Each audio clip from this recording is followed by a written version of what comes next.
Hi everyone! Welcome to my Hong Kong vlog, day 4, last January 6 to 7, 2025. So, very chill lang itong last day namin dahil puro kain, gala, and picture-picture kami around sa Hong Kong. So, dumating na kami dito sa souvenir shop na may mga pakain, pa-free taste. I'll show you which one is the best, okay? Yeah. Okay, come and free testing. Taste test! The rest is all halal. Okay? Come. Taste test!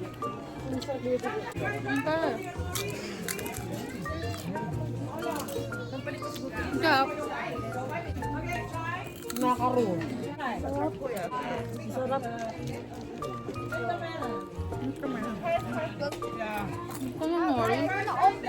Ito, gusto ko. Mamukbangin. Ito, masarap po. Tea, okay?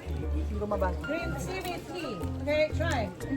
I show you the best. Salted egg po ito. Kaya masarap. You don't try, you don't try. Para lose. Ito na yung lunch natin. Ito mamay ko. Because this almond, you have really almond nuts. Okay? And it's very Appetizer. Hindi ka pa. Gusto mo tayo. Maliklik. Maybe, bingo. Hindi naman natin alam pangalan. O diba ang kinang, na-amaze lang ako.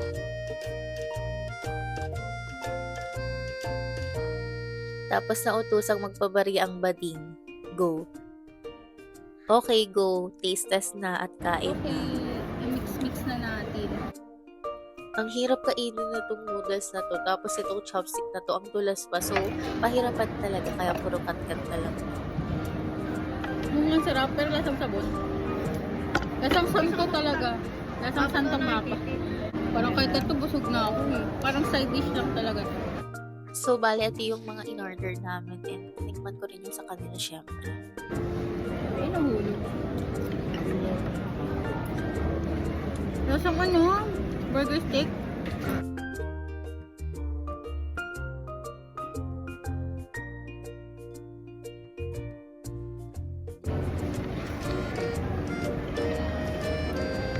Parang tangkatsu.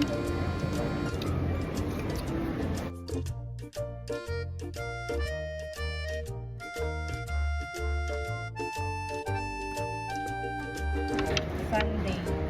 Di ba lasang ano? Sunday church.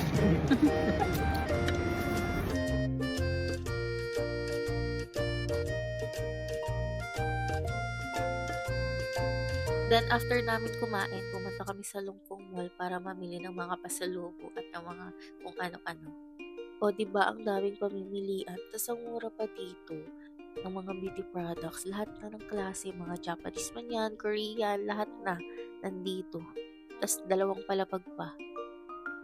Since itong Lungpong Mall na to, malapit sa Victoria Harbor, dyan sa tabing dagat, kung saan ka pwedeng mag-aura-aura, video, pictures, and everything. At ito na lahat ng mga picture spots. Mga around 5 p.m. na to, kaya palubog na yung araw. Mga sunset vibes na to. So, tuloy lang ang pag-aura, post. Diba? Feel mo yan, te.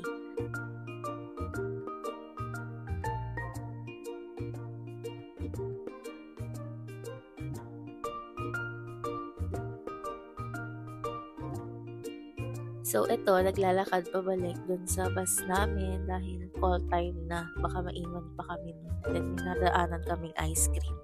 Sinasabi ko sa inyo, mahaba-habang lakaran to. Pero lahat naman ng area dito is walkable. So, nilakad lang namin papunta dun sa bus namin.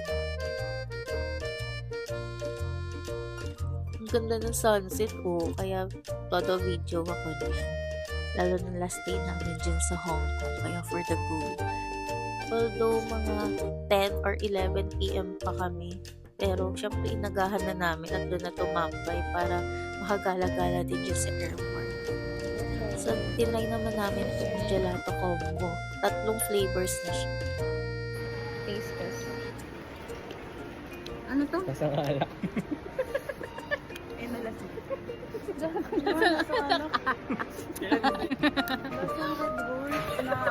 Medyo empty. Hindi. Lasang Red Horse. Di ba lasang Red Horse? Gin naman. Ano lasa? Ay, masarap. Masang, Ano to? Salted. masarap yun. Dragon fruit. Parang ano?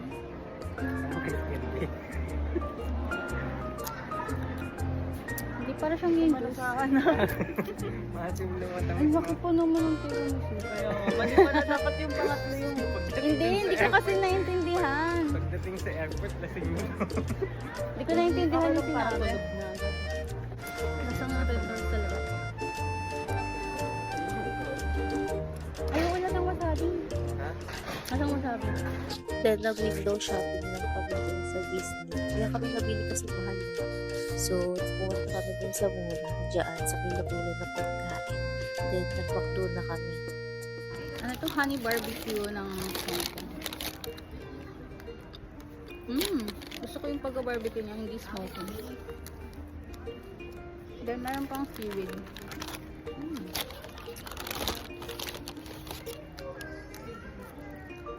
Sarap na seaweed.